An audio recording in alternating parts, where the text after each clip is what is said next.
The question of competitiveness in Formula One is one that seems on the surface an extremely simple question to answer, but when you start thinking about it a little bit more in depth and taking a look at all of the facts and the figures and the data and the opinions, it is a lot more complex than you first think. And today we are looking at just that. We are looking at, has the Formula One field become more or less competitive since the start of the turbo hybrid era? This video was suggested by Nickelodeon from my Discord community. If you would like to get involved and chat to other like-minded motorsport fans, then the link to my Discord server is down in the description. So just to give a brief overview of these last 7 full seasons of Formula One, we have had one unique Constructors' Champion, 2 unique Drivers' Champions, 2 runners-up in the Constructors' Championship, and then 4 third-place finishers, out of a pool of a possible 12 different teams. Now, on the surface, this doesn't seem entirely competitive to have one unique Constructors' Champion, 2 unique Drivers' Champions, and then also a third of the teams available to be in the 3rd position spot at the end of the championship. This doesn't seem entirely competitive. However, I posed this very simple question, but a lot more complex than you first thought, to Twitter to get a couple of opinions before I present my information and my evidence on this question. So what exactly did you guys think? So Aaron from the 5 Red Lights channel said he voted less. The wide range of power units have spread out the field. Aside from Ferrari's fall last year, it's been very hard for anyone outside of Mercedes, Ferrari or Red Bull to even win a race. It's taken random and bonkers events to make that happen. Which is a very interesting thought to discuss the issue of the power units, but then when asked to think a little bit deeper and take a look at the midfield, this is what he had to say. Fortunes have fluctuated, as much to do with the power unit, but then it has generally been really close. Renault, Force India, Williams and McLaren have all topped the midfield at some point since 2014, but have all had spells towards the back of the pack. So there is now this idea of particular power unit performance across the entire season, as well as splitting it up into the midfield and exactly how we would end up defining the midfield. Then another Twitter user commented here, I think less competitive after the turbo hybrid era. Mercedes have dominated with their power unit and overall package and have won all of the Constructors and Drivers' Championships in this turbo hybrid era. Also, the rules with less testing have hampered other teams to play catch up. So now we're introducing the idea of technical changes and rule changes to the sporting regulations as well that could have impacted the competitiveness, with so far the general feeling being that the field has become more spread out over these past 7 full seasons. Then a third Twitter user has also commented here, interesting question. For all I have looked, the spreads themselves have become closer. The first commenters to suggest this. But there are other factors like funding that contribute to car and team development. Although the FIA accounts for this disparity, on the whole, it would seem the competition has increased. And now we're getting onto the topic of money as well, and also car development, but at least there is someone that is suggesting that competition has increased as a whole. And then a fourth comment from South Bear here, I think the field spread is less, as the gaps are way closer in the midfield, but at the front it has certainly become less competitive. The back teams are also a lot closer to the midfield as well, compared to the pre-hybrid era. So we have another suggestion here of the overall competitiveness across the whole field increasing, as well as it increasing at the top pack, the middle pack, and also the back pack as well.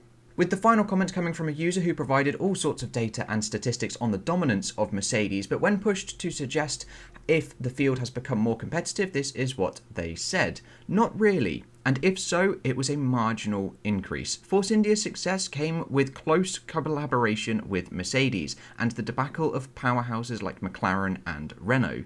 This year is as close as we have had so far, but it is not as close as we would like it to be. And then this comment starts to bring in the idea of what we as fans expect closeness to be. And then this finally brings me to my overall poll, in which 58.9% of 90 individuals said that the field has become more spread out since 2014.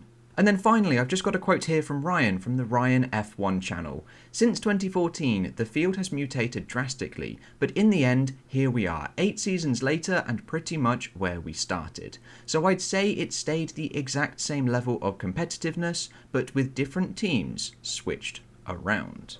And this brings it back to the comment from Aaron talking about the midfield, that each team has topped the midfield, but equally those same teams have had a spell towards the back of the grid.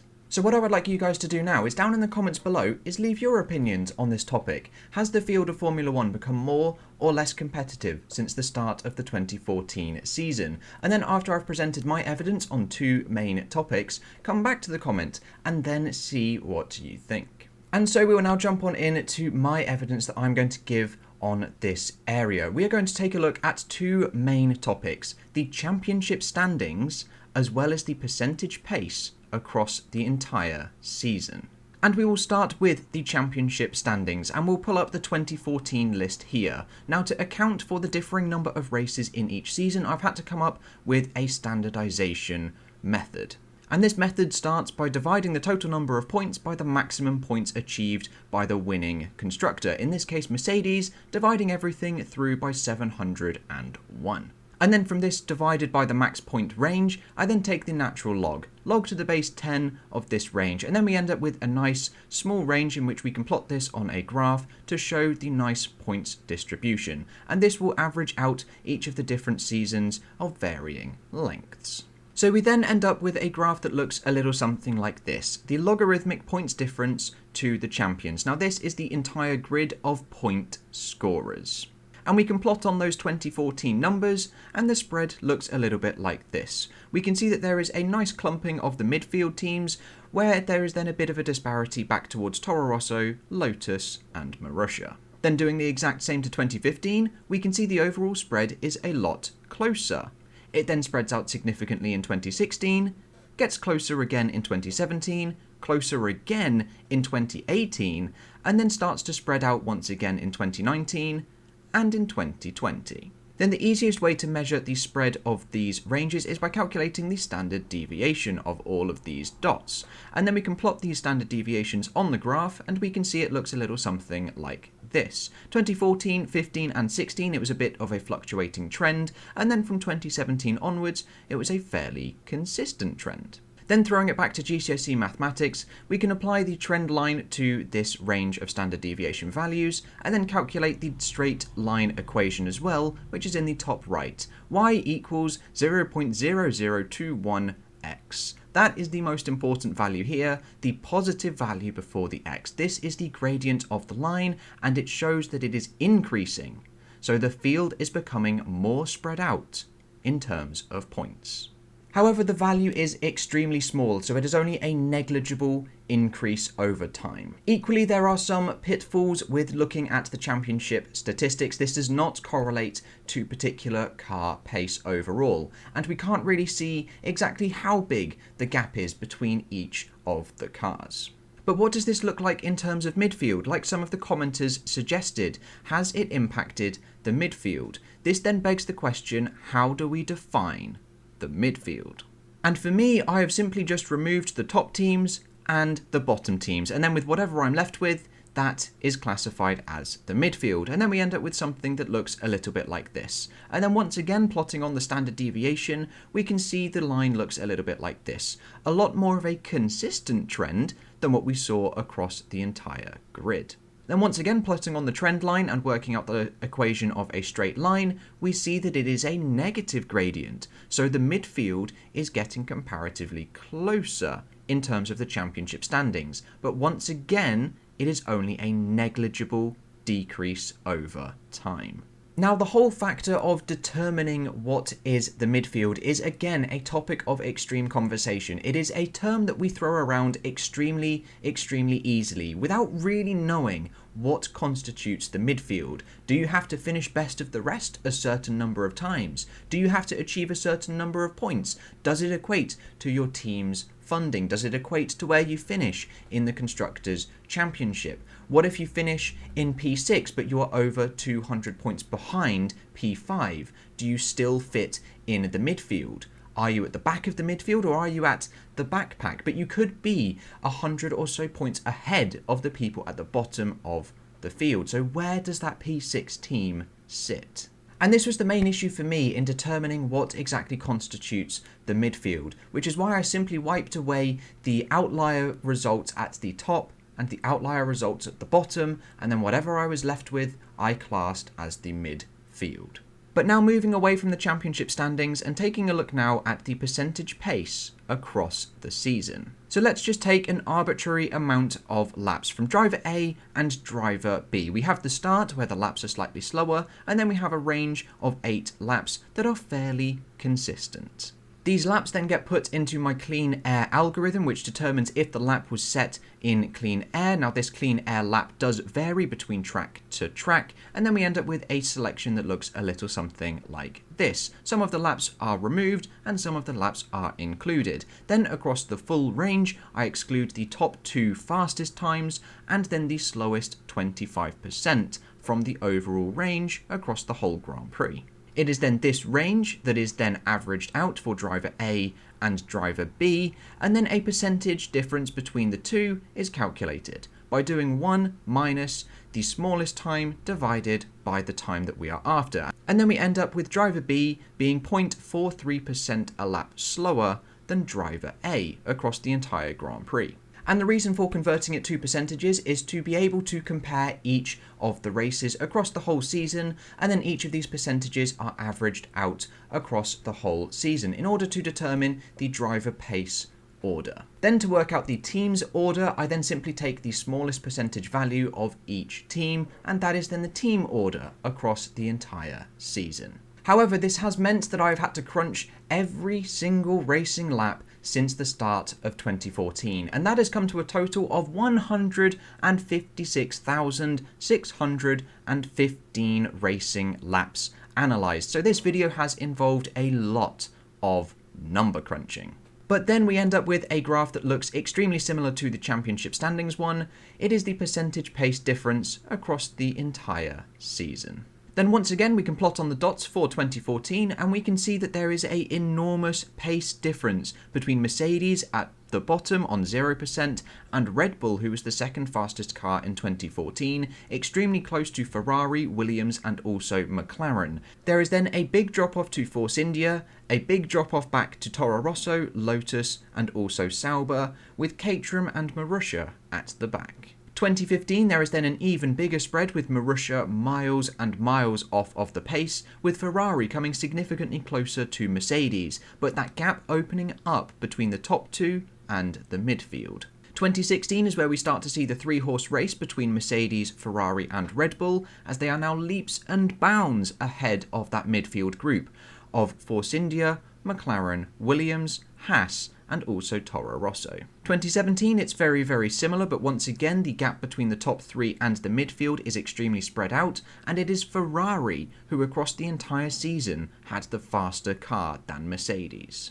However, back to 2018, we then end up with Mercedes just 0.02% a lap faster than Ferrari over the course of the season, with Red Bull near enough where they've been the past 3 years, and an even bigger gap to the midfield. Then 2019, there is again the same significant drop-off between the top 3 and the midfield, and then Williams is slowly losing ground from this gap. And then 2020, it is getting a little bit closer. Then once again, we can work out the standard deviation of each of these ranges, plot them on the graph, and we can see that again for 2014, 15 and 16, it is a bit squiggly wiggly, and then from 2017 onwards, it is a very consistent trend. And then plotting on the trend line for these standard deviation values and working out the equation of a straight line, we can see that it is negative, the gradient. So the field is becoming closer as a whole in terms of pace across the whole season, and this number is larger than the previous negative value, so it is decreasing faster and becoming more and more competitive. But then taking a look again at the midfield, which is once again excluding all of the top teams and then removing the bottom outliery results, we end up with a graph that looks a little something like this. And once again, working out the standard deviation of each of these values, we can plot on the line that looks a little something like this. Once again, a very static trend. Plotting on the trend line and then working out the equation of that straight line, we see that the gradient is positive, but only very negligible. There is no super confirmed evidence that the midfield is getting more or less competitive. So what exactly can we conclude from all of this evidence, as there has not really been anything to fully confirm that there has been an increase in competitiveness or even a decrease in competitiveness? So let's just take a look at those conclusions and the pros. Has the field become more competitive overall? Point number 1, the pace gap across the whole field is smaller, but not consecutively smaller. It is a very fluctuating trend, but it is a trend nonetheless. It is definitely becoming more competitive, but only just. Like Ryan said in the quote at the start of the video, it is a very static trend. Then point number 2, the points distribution of the midfield has definitely become tighter. So yes, just looking at the midfield points distribution at the championship standings, it is a lot closer. The points difference between each of the teams is closer. And then point number 3, the general overtaking / title fights in the midfield have increased. So if I was to ask you the question, which midfield battle was the best, you would probably say either 2020, 2018 between Haas and Renault, and then you'd be hard fought to say any from the 2014, 15 or 16 era. So in that respect, yes, it has increased in competitiveness overall in some people's opinions since 2014. However, let's take a look now at the cons. So the field has become less spread out overall. Point number 1, it is a fluctuating trend. There is no consistency in the increasing competitiveness. So there is one year in which the field is competitive, the next year it is much less competitive, then it becomes a little bit more competitive, and then it doesn't. It is a very uppy down, inconsistent trend.